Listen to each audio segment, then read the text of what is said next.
Hello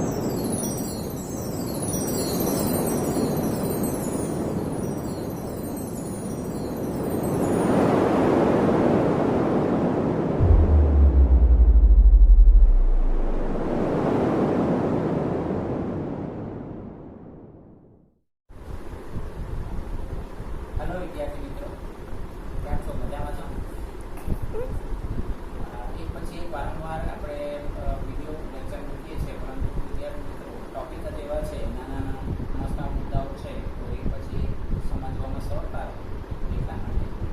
હવે આજનો જે ટોપિક છે ને વિદ્યાર્થી મિત્રો, એની અંદર આપણે ખરેખર જોવા જઈએ તો શુદ્ધિકરણ માટે લગભગ 500 પદ્ધતિઓ છે, અને એ પદ્ધતિઓમાં સબ્જેક્ટની દ્રષ્ટિએ અને એમસીક્યુની દ્રષ્ટિએ પ્રશ્નો પૂછાય છે. તો આપણો ટોપિક છે આજનો રિફાઇનિંગ એટલે શુદ્ધિકરણ. કોઈ પણ પદ્ધતિથી મેળવેલ ધાતુ સામાન્ય રીતે કેટલીક અશુદ્ધિથી સંદૂષિત હોય છે. કોઈ પણ પદ્ધતિથી મેળવેલ ધાતુ સામાન્ય રીતે કેટલીક અશુદ્ધિથી સંદૂષિત હોય છે. એનો મતલબ થાય કે આપણે કોઈ ધાતુના ઓક્સાઇડનું રિડક્શન કાર્બન કે કાર્બન મોનોક્સાઇડ વડે કરીએ અને જે તે ધાતુ મેળવીએ તો એ ધાતુની અંદર અશુદ્ધિથી ભરેલી, અશુદ્ધિથી સંદૂષિત હોય છે, એટલે અશુદ્ધિ ભરેલી હોય છે. એ અશુદ્ધિ વિવિધ પ્રકારની હોઈ શકે, તો એ આપણે અહીંયા સમજવાનું છે. ઊંચી શુદ્ધતાવાળી ધાતુઓ મેળવવા માટે કેટલીક પદ્ધતિઓ વપરાય છે, જે ધાતુઓ અને અશુદ્ધિઓના ગુણધર્મોમાં રહેલા જુદાપણા ઉપર આધારિત છે. એટલે કહેવાનો મતલબ કે દાખલા તરીકે ભાઈ ખરેખર હોલ હેરાઉટ પદ્ધતિથી આપણે એલ્યુમિનિયમ ધાતુ મેળવેલી છે, તો ભાઈ એનું શુદ્ધિકરણ કરવું છે, કોપર ધાતુનું શુદ્ધિકરણ કરવું છે, ઝિંક ધાતુનું શુદ્ધિકરણ કરવું છે, ટીન, લેડ આવી ધાતુઓનું શુદ્ધિકરણ કરવું હોય તો આપણે કેટલીક પદ્ધતિઓ એપ્લાય કરવી પડે શુદ્ધિકરણ માટેની પદ્ધતિ. તે પદ્ધતિઓના નામ યાદ રાખવાના છે, જે એમસીક્યુમાં આપણને પૂછે છે. એમાં પહેલી પદ્ધતિ છે શુદ્ધિકરણ માટેની નિસ્યંદન, ડિસ્ટિલેશન જેને કહેવાય, દ્રવ ગલન કહેવાય. બીજી પદ્ધતિ વિદ્યુત વિભાજન છે. ચોથી છે ઝોન શુદ્ધિકરણ. પાંચમી છે બાષ્પકલા શુદ્ધિકરણ. અને છઠ્ઠી છે ક્રોમેટોગ્રાફી પદ્ધતિ. તો વિદ્યાર્થી મિત્રો, આજે જે આપણે છે એ શરૂઆતની ત્રણ પદ્ધતિઓ શીખીશું. એમાંથી પહેલી બે જે પદ્ધતિ છે એ સબ્જેક્ટિવમાં કોઈ સંજોગોમાં આપણને ન પૂછાય, કારણ કે બબે લીટીના મુદ્દાઓ છે એ એમસીક્યુના માટે જ આપણે તૈયાર કરવાના છે. એ અને બી જે પદ્ધતિ છે એમસીક્યુ માટે આપણે તૈયાર કરવાનું થશે. તેમાં આપણે પહેલાં નિસ્યંદન વિશે શીખીએ. વિદ્યાર્થી મિત્રો, શરૂઆતનું જે સેન્ટન્સ છે આપણે ટેક્સ્ટબુકમાં નથી, પણ આપણે ધ્યાનમાં રાખીશું એમસીક્યુ કે ભાઈ રિડક્શન દ્વારા મેળવેલ કોઈ બી ધાતુ હોય જેને સ્પેલ્ટર કહેવાય. સ્પેલ્ટર નવો શબ્દ છે આપણા માટે. અને એ સ્પેલ્ટરની અંદર એટલે કે ધાતુની અંદર અશુદ્ધિ હોય, કોની?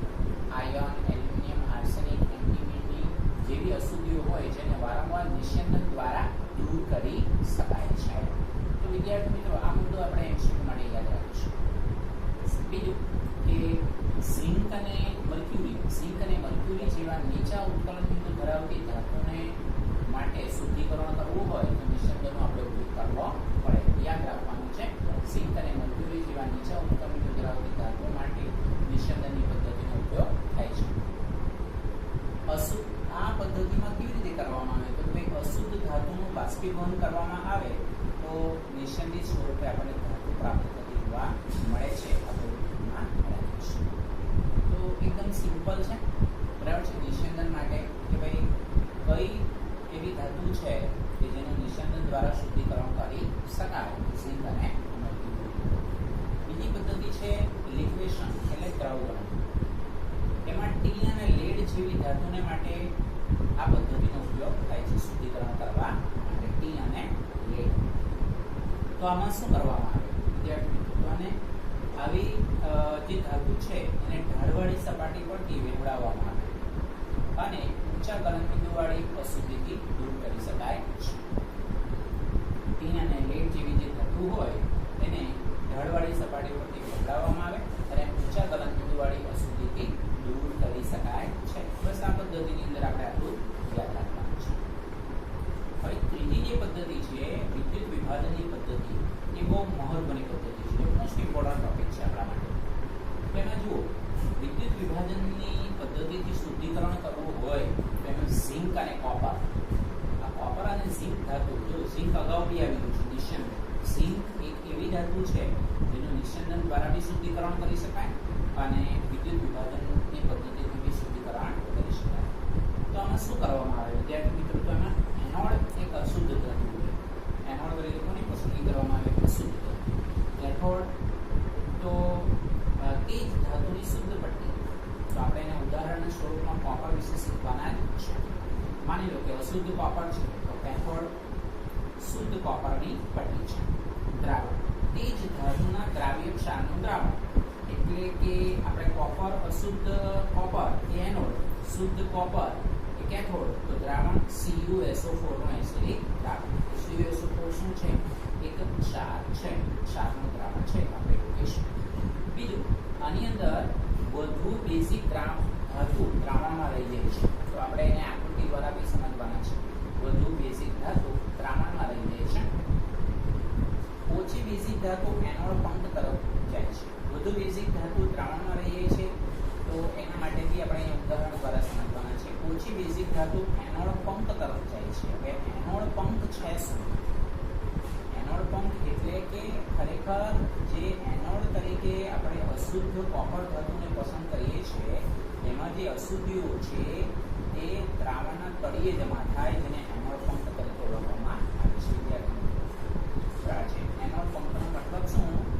દ્રાવણના તળિયે આ વિદ્યુત વિભાજનનો જે કોષ હોય એમાં દ્રાવણના તળિયે એનોડ પર રહેલી જે અશુદ્ધિઓ છે દ્રાવણના તળિયે ભેગી થાય તેને એનોડ પંક તરીકે ઓળખવામાં આવે છે. હવે આખી જે પ્રોસેસ છે એમાં વિદ્યુત પોટેન્શિયલ, બસ ઓવર વોલ્ટેજ અને ગિબ્સ ઉર્જાથી આપણે એને સમજાવી શકાય. હવે એનોડ ઉપર આપણે એમ કીધું છે ભાઈ અશુદ્ધ ધાતુનું શું થાય? ઓક્સિડેશન. અને શુદ્ધ ધાતુના આયનોમાંથી શુદ્ધ ધાતુ આપણને કેથોડ પર પ્રાપ્ત જોવા મળે છે. તો જો વિદ્યાર્થી મિત્રો, આ આનું ઉદાહરણ છે વિદ્યુત વિભાજન માટે.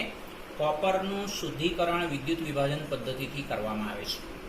તેમાં જો એનોડ એટલે અશુદ્ધ કોપર, કેથોડ એટલે શુદ્ધ કોપરની પટ્ટી, દ્રાવણ તો CuSO4 નું એસિડિક દ્રાવણ. હવે પ્રક્રિયા શું છે કે ભાઈ અશુદ્ધ કોપર એનોડમાંથી કેથોડમાં શુદ્ધ કોપર તરફ સ્થળાંતર પામતું જોવા મળે છે. જેમ કે રિએક્શનમાં આપણે સમજાવેલું છે. જુઓ, એનોડ ઉપર અશુદ્ધ copper, copper 2+ ion plus 2 mole electron. હવે આ કોપર 2+ આયન દ્રાવણમાં રહી જાય. એટલે આપણે અહીંયા વાત કરીને કે ભાઈ ખાસ કરીને મેન્શન આઉટ કે ભાઈ ઓછી બેઝિક ધાતુ એનોડ પંક તરફ જાય છે તો એના માટેની વાત. કુલ પ્રક્રિયા તો અહીંયા જો કોપર 2+ આયનો કેન્સલ થઈ જાય, 2 મોલ ઇલેક્ટ્રોન કેન્સલ થઈ જાય તો અશુદ્ધ કોપરમાંથી શુદ્ધ કોપર આપણને મળે છે. તો હવે આ જે અશુદ્ધ કોપર છે એ બ્લિસ્ટર કોપર કહેવાય, જે આપણે અગાઉ શીખેલા છે. બરાબર છે? કોપરનું નિષ્કર્ષણ, બરાબર છે? કોપરની અયસ્કમાંથી કોપરનું નિષ્કર્ષણ, જેમાં ફોલ્લાવાળું કોપર આપણને મળેલું છે એમાં અશુદ્ધિ હોય છે અને એ અશુદ્ધિ એનોડ પંક તરીકે નિક્ષેપિત થાય છે. તો આપણે વાત કરી કે ભાઈ એનોડ પંકનો મતલબ શું? તો આખો વિદ્યુત વિભાજનનો જે આ કોષ છે એમાં એનોડમાંથી જે અશુદ્ધ કોપર છે એમાં જે અશુદ્ધિ હોય દ્રાવણના તળિયે ભેગી થયેલી હોય અને એનોડ પંક તરીકે ઓળખાવી શકાય.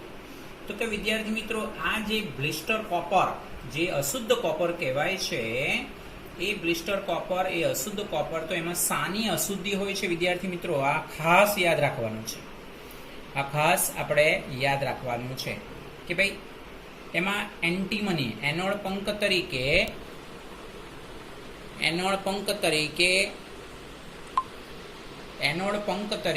આપણે ખાસ કરીને એટલે કે અશુદ્ધ કોપરમાં સાની અશુદ્ધિ હોય? Antimony, selenium, tellurium, silver, gold, platinum. બરાબર છે? એટલે કે આ જે અશુદ્ધ કોપર જે આપણે એનોડ તરીકે સ્વીકારીએ છીએ તેમાં સાની અશુદ્ધિ હોય છે? Antimony, selenium, tellurium, silver, gold અને પ્લેટિનમ. બરાબર છે? આ તત્વોની પુનઃ પ્રાપ્તિ શુદ્ધિકરણની કિંમતને સરભર કરી શકે છે. એનો મતલબ શું થાય વિદ્યાર્થી મિત્રો? કે આ જે બધી ધાતુઓ છે એમાં ખાસ કરીને સિલ્વર, ગોલ્ડ અને પ્લેટિનમ જેવી ઉમદા ધાતુઓનું ઓક્સિડેશન બસ થઈ શકતું નથી અને ઓક્સિડેશન ન થાય એટલે દ્રાવણના તળિયે એનોડ પંકના સ્વરૂપે જમા થતી જોવા મળે છે. એનોડ પંકના સ્વરૂપે જમા થાય છે કારણ કે સિલ્વર, ગોલ્ડ અને પ્લેટિનમની જે સક્રિયતા છે એ કોપર કરતાં ઓછી છે. એની સક્રિયતા કોપર કરતાં ઓછી છે એટલે એનોડ ઉપર એમનું સરળતાથી ઓક્સિડેશન થતું નથી. બરાબર છે, એનોડ ઉપર એમનું સરળતાથી એનું ઓક્સિડેશન થતું નથી. એટલે વિદ્યાર્થી મિત્રો, એનોડ પંક પર એન્ટીમની, સિલેનિયમ, ટેલુરિયમ, સિલ્વર અને ગોલ્ડ અને પ્લેટિનમ એ અશુદ્ધિ તરીકે હોય છે, રાઈટ? તો એ એનોડ પર આમનું ઓક્સિડેશન થતું નથી. કેમ? કારણ કે આમની જે સક્રિયતા છે એ સક્રિયતા કોપર કરતાં ઓછી છે એટલે દ્રાવણમાં તળિયે જમા થાય છે, જેને આપણે એનોડ પંક તરીકે ઓળખીએ છીએ. આ તત્વોની પુનઃપ્રાપ્તિ શુદ્ધિકરણની કિંમતને સરભર કરી શકે છે. એટલે આ સિલ્વર, ગોલ્ડ અને પ્લેટિનમ આપણને દ્રાવણના તળિયે ભેગી થતી જોવા મળે. ઝિંક ધાતુને પણ વિદ્યુત વિભાજન પદ્ધતિથી શુદ્ધ કરી શકાય છે. તો એની અંદર બી આપણે અહીંયા અશુદ્ધ ઝિંક લખીએ, Zn2+ 2 મોલ ઇલેક્ટ્રોન. કેથોડ તો ફરી પાછું આપણે Zn2+ 2 મોલ ઇલેક્ટ્રોન, તો શુદ્ધ ઝિંક આપણે એવું લખી શકીએ. અને આ આકૃતિ આપણે છે, જો એ ખરેખર એનોડ તરીકે આપણે અહીંયા મેન્શન કરીએ છીએ અશુદ્ધ બ છે, ખાસ કરીને કોપર. અશુદ્ધ કોપર એ એનોડ તરીકે વર્તે છે અને શુદ્ધ કોપર બ છે કેથોડ તરીકે વર્તે છે. જલીય દ્રાવણ શાનું છે? CuSO4નું એસિડિક દ્રાવણ છે. અને આખું જે પાત્ર છે એ લેડના પડવાળું એક આખું પાત્ર છે, ટાંકી છે, આપણે એમ કહીએ તો ચાલે. બરાબર છે? તો આ એક જસ્ટ આકૃતિ આપણે ડ્રો કરવાનો પ્રયત્ન કરેલો છે અને સમજાવવાનો પ્રયત્ન કરેલો છે. આપણે આકૃતિ ન યાદ રાખીએ તો પણ ચાલે, કારણ કે ટેક્સ્ટબુકની અંદર આવી આકૃતિ આપણને આપી દીધેલી નથી. વિદ્યાર્થી મિત્રો, આપણી પાસે સ્વાધ્યાયમાં પ્રશ્ન નંબર 6 છે અને પ્રશ્ન નંબર 6 ની અંદર એવો સવાલ છે કે કોપરના વિદ્યુત વિભાજનના શુદ્ધિકરણમાં એનોડ પંક તરીકે કઈ કઈ ધાતુઓ હોય છે અને શા માટે હાજર હોય છે? તો આપણે એનો જવાબ અહીંયાથી મળી જાય છે કે કોપરના શુદ્ધિકરણ માટે વિદ્યુત વિભાજનની પદ્ધતિમાં એનોડ પંક તરીકે એન્ટીમની, સિલેનિયમ, ટેલુરિયમ, સિલ્વર, ગોલ્ડ અને પ્લેટિનમ જેવી ધાતુઓ હાજર હોય છે. અને તે શા માટે હાજર હોય છે? આ ધાતુઓ એનોડ પંક તરીકે એટલા માટે હાજર હોય છે કારણ કે એમની સક્રિયતા કોપર કરતાં ઓછી છે. એમની સક્રિયતા કોપર કરતાં ઓછી છે એટલે એનોડ ઉપર સરળતાથી ઓક્સિડેશન થતું નથી. એટલે દ્રાવણના તળિયે આ ધાતુઓ જમા થતી જોવા મળે છે, આપણે એવું કહી શકાય. તો વિદ્યાર્થી મિત્રો, આખો ટોપિક લખીને પછી આ પ્રશ્ન નંબર 6 એનો જવાબ તમારે લખવાનો રહેશે. ખાલી આમાં 2 લીટીનો આન્સર છે કે ભાઈ કોપરના શુદ્ધિકરણમાં વિદ્યુત વિભાજનની પદ્ધતિમાં કઈ કઈ ધાતુઓ હાજર હોય છે? તો એન્ટીમની, સિલેનિયમ, ટેલુરિયમ, સિલ્વર, ગોલ્ડ અને પ્લેટિનમ શા માટે હાજર હોય છે? તો આપણે એવું કહી શકાય કે આ ધાતુઓ એટલા માટે હાજર હોય છે કારણ કે એમની સક્રિયતા કોપર કરતાં ઓછી છે અને એનોડ ઉપર એમનું સરળતાથી ઓક્સિડેશન થતું નથી. એટલા માટે એનોડ પંક તરીકે દ્રાવણના તળિયે જમા થતી જોવા મળે છે. તો વિદ્યાર્થી મિત્રો, આ મોસ્ટ ઇમ્પોર્ટન્ટ ટોપિક છે, આપણે એને ધ્યાનમાં ખાસ કરીને રાખીશું. બરાબર છે?